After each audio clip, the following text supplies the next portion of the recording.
Good morning students.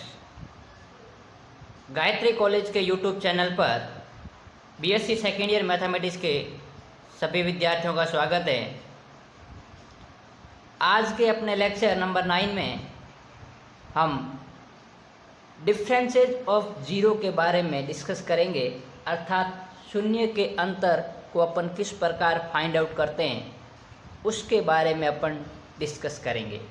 Previous lecture में अपन ने forward difference operator है, शिफ्ट ऑपरेटर है और फैक्टोरियल नोटेशन है, उनके डिफरेंस के बारे में डिस्कस किया था। अब यहाँ देखते हैं कि आपके पास में जो क्वांटिटी जीरो है उनका अंतर किस प्रकार फाइंड आउट किया जाता है यूजिंग फॉरवर्ड डिफरेंस ऑपरेटर। उसके लिए अपन देखते हैं, यहाँ पर आपके पास में अपन जानते हैं आपके पास में relation between shift operator and forward difference operator कि E इक्वल टू आपके पास में 1 प्लस डेल्टा होता है।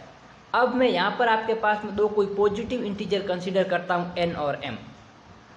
अब देखिए delta to the power n x की पावर m। अब यहाँ डेल्टा जो है वो फॉरवर्ड डिफरेंस ऑपरेटर है और उसका अपन अब शिफ्ट ऑपरेटर में कन्वर्ट करेंगे तो ये आपके पास में e-1 हो जाएगा।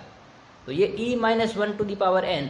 अब इस पॉलिनोमियल को अपन एक्सपांसन करेंगे तो ये आपके पास में 1 प्लस एक्स की पावर n से एक्सपांसन हो जाएगा। तो यहाँ e की power n minus nc1, e की power n minus 1 plus nc2 and so on. अब अपन क्या करते हैं, जो ये x की पावर m है इसको अंदर शिफ्ट ऑपरेटर के ऊपर अपन अप्लाई करवाते हैं या ऑपरेट करवाते हैं। तो अपन जानते हैं कि जो e ऑफ x होता है वो x प्लस h होता है, लेकिन यहाँ पर मैं कंसिडर कर रहा हूँ h की वैल्यू 1। तो ये आपके पास में देखिए e of x x plus 1 हो गया, e square x x plus 2 हो गया, e to the power n x equal to x plus n हो गया। ये आपके पास में शिफ्ट ऑपरेटर की डेफिनेशन से अपन जानते हैं। तो यहाँ पर देखिए आपके पास में e to the power n है, अर्थात x प्लस n इंटू आपके पास में उसकी पावर m, क्योंकि यहाँ x की पावर m है। nc1 ये x प्लस n माइनस 1 हो गया और ये x प्लस n माइनस 2 हो गया और ये आपके पास में x plus n minus n हो गया और यहाँ पर आपके पास में e टू दी पावर आपके पास में 0 है। तो ये कुछ इस प्रकार का आपके पास में एक्सप्रेशन आ गया। अब इस एक्सप्रेशन के अंदर अपन क्या करते हैं, x की वैल्यू 0 पुट कर देते हैं, क्योंकि अपन को जो डिफरेंस निकालना वो 0 का डिफरेंस निकालना। यहाँ डेल्टा डिफरेंस को रिप्रेजेंट कर रहा है और 0 का मतलब आपके पास में delta of 0, delta square 0, delta cube 0, ये अपन को फाइंड आउट करना है। तो मैं क्या करता हूँ, x की जगह 0 पुट कर देता हूँ, अर्थात यहाँ पर 0 हुआ तो n की पावर m हो गया, यहाँ पर आपके पास में n माइनस 1 की पावर n हो गया या n माइनस 2। लेकिन लास्ट टर्म में यहाँ ध्यान देना, ये टर्म आपके पास में पूर्णतः गायब हो जाएगा, क्योंकि इसमें x के साथ में आपके पास में एडिशन में या सब्सट्रैक्शन में कोई भी टर्म नहीं है। जैसे ही x में 0 पुट करूँगा ये टोटल टर्म 0 हो गया, अर्थात ये आपके पास में पहले जो पॉलिनोमियल n डिग्री का था आपके पास में अब वो n-1 डिग्री का रह गया, अर्थात इसका जो लीडिंग टर्म था अग्रज पद वो आपके पास में 0 हो गया।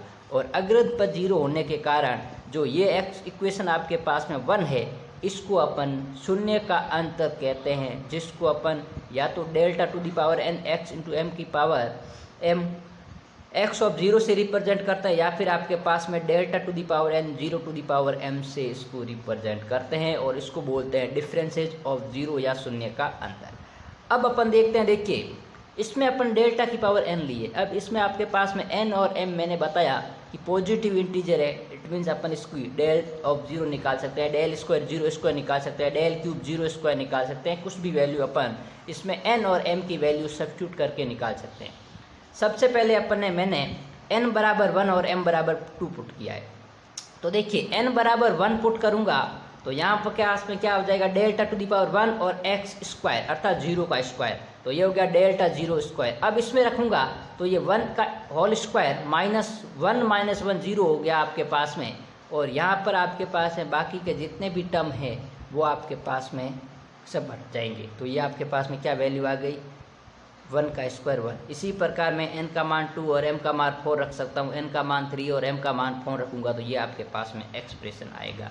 तो ये था आपके पास में डिफरेंस ऑफ 0 की। डिफरेंस ऑफ 0 को अपन किस प्रकार डिफाइन कर सकते हैं, तो जो आपके पास में इक्वेशन 1 है वो डिफरेंस ऑफ 0 को रिप्रेजेंट कर रही है, उसको परिभाषा को रिप्रेजेंट कर रही है।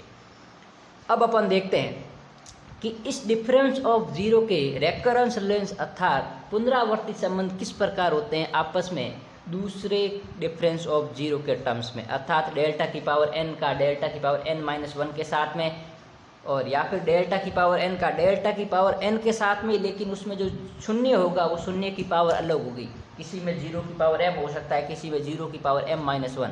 जैसे मैंने यहाँ 3 टर्म लिए हैं, delta to the power n 0 की power m, delta to the power n-1 0 की पावर m-1 और डेल्टा की पावर n 0 की पावर m1। ये जो तीनों डिफरेंस ऑफ जीरो है वो आपस में किस प्रकार एक रिलेशन के द्वारा संबंधित होते हैं, आपके पास में रिलेटेड होते हैं, उसको अपन डिस्कस कर रहे हैं। तो आपके पास में देखिए एक रिलेशन दे रखा है जो कि काफ़ी इंपॉर्टेंट है, कई बार एग्जाम में भी आ चुका है। लिखा हुआ है nth forward difference of 0 to the power m equals to n into n-1 forward difference operator of 0 की power m-1 into nth forward difference of 0 की पावर m-1। अब देखिए मैं कभी कभी इस लेक्चर में आपको डेल्टा की पावर n भी बोलता हूँ, तो अपन ये बोल सकते हैं, लेकिन इनका जो यूजुअल नोटेशन है वो कहता है कि आपके पास में nth फॉरवर्ड डिफरेंस ऑफ 0 की पावर m-1, ये आपके पास में लैंग्वेज में अपन इसको कहते हैं। अब अपन देखते हैं इसको प्रूफ किस प्रकार करते हैं। तो देखिए सबसे पहले अपन ने अभी इक्वेशन 1 में देखा, जो कि आपके पास में डेफिनेशन ऑफ जीरो को रिप्रेजेंट कर रही थी कि n की power m minus n-1 n-1 की पावर m, इसको अपन लेके चलते हैं और इसको अपन प्रूफ करेंगे। तो देखिए सबसे पहले डेल्टा की पावर n 0 की पावर m को अपन ये लिख सकते हैं, ये मैंने समीकरण 1 से लिखा है जो अपन ने पहले definition of difference of zero के अंतर्गत देखा। अब अपन देखते हैं कि इसमें मैं क्या करता हूँ, ये जो nc1 है इसकी वैल्यू 1 होगी, nc2 की वैल्यू n-1/2 फैक्टोरियल होगी, और इसी प्रकार ncn-1 की वैल्यू आपके पास में n होगी, और लास्ट में आपके पास में ncn तो 0 हो ही गया है। अब मैं क्या करता हूँ, इस पूरे एक्सप्रेशन के अंतर्गत में n कॉमन ले लेता हूँ, या इसको n की पावर m को मैं n की पावर m इंटू n की पावर m-1 लिख सकता हूँ। तो मैंने पूरे टर्म में से n कॉमन ले लिया। अब अपन क्या करेंगे, देखिए मैं इसको आपके पास में n-1 इंटू n-1 की पावर m-1 भी लिख सकता हूँ, या n-2 इंटू n-2 की पावर m-1 भी लिख सकता हूँ। मतलब मैं जितने भी टर्म में उस सब को n माइनस समथिंग के पावर m-1 के रूप में रिप्रेजेंट करना चाहता हूँ। यहाँ पर भी पावर m-1 है, यहाँ पर भी पावर m-1 करूँगा, यहाँ पर भी पावर m-1 करूँगा। तो यहाँ आपके पास n-1 इनमें से मैं कॉमन लूँगा तो n-1 की पावर m-1 बचेगा, इनमें से मैं n-2 कॉमन ले लूँगा तो n-2 की पावर m-1 बचेगा। तो अपन पूरे टर्म को पहले m-1 की टर्म में रिप्रेजेंट करेंगे। अब अपन देखते हैं, देखिए ये मैंने आपके पास में m-1 के टर्म में रिप्रेजेंट कर दिया है सब टर्म्स को।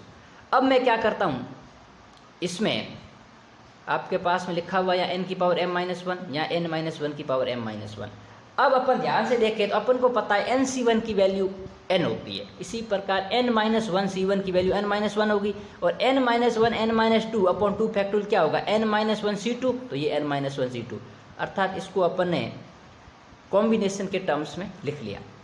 अब यहाँ पर आपके पास में देखिए, जहाँ पर भी आपके पास में n था उसके अंतर्गत मैंने क्या किया, इसमें 1 ऐड कर दिया और 1 सब्सट्रैक्ट कर दिया।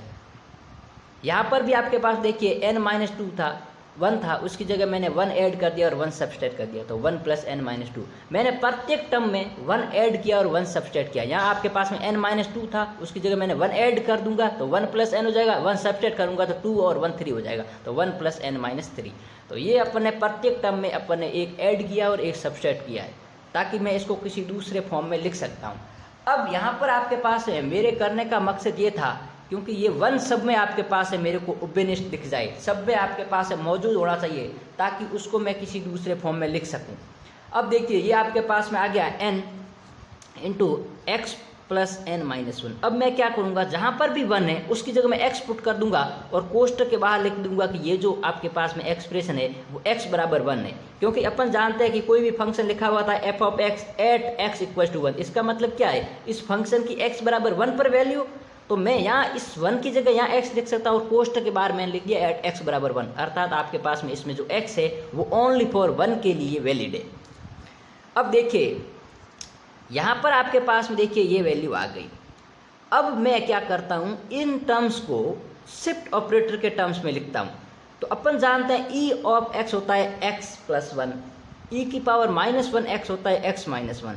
तो यहाँ पर मैं x plus n minus one को यदि लिखूंगा तो यहाँ पर देखिए x के साथ में कितना ऐड हो रहा है, n माइनस वन हो रहा है, अर्थात मैं इसको क्या लिखूंगा e की power n minus one into x की पावर m माइनस वन।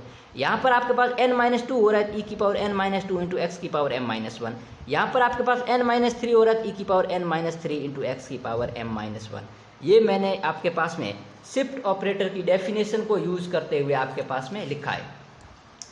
अब देखिए ये आपके पास में टर्म आ गया।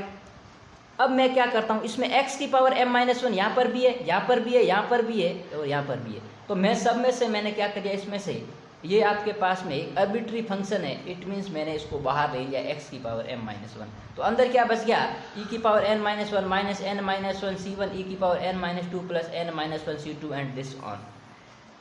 अब ध्यान से यदि अपन देखें तो ये e की power n minus one minus n minus one c1 e की power n minus two and so on n minus one c की power n minus one into one की पावर n। तो ये आपके पास में कुछ एक अपन पॉलिनोमियल ऑफ एक्सपांशन को रिप्रेजेंट कर रहा है, जिसको अपन एक टर्म्स में आपके पास में e माइनस वन की पावर n माइनस वन लिख सकते हैं, क्योंकि अपन जानते हैं 1 प्लस एक्स की power n 1 plus n C one x plus n C two x square plus n C three x cube, ये आपके पास में अपन से जानते हैं। तो मैंने इन टर्म्स को e माइनस वन की पावर n माइनस वन और x की पावर m माइनस वन, ये सब जो वैल्यू है वो x बराबर 1 पर वैलिड है। ओनली फॉर x की 1 पर ही आपके पास में एप्लीकेबल होगा, 2 पर या उससे कम भी आपके पास में एप्लीकेबल नहीं होगा।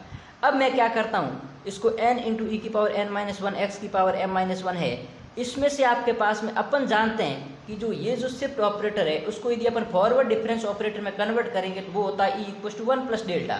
तो अपन ने क्या किया कि e माइनस वन की जगह डेल्टा लिख दिया, तो डेल्टा की power n minus one into, अब देखिए मैं x का मान यदि आपके पास वापस पुट करता हूँ तो 1 की पावर m माइनस वन।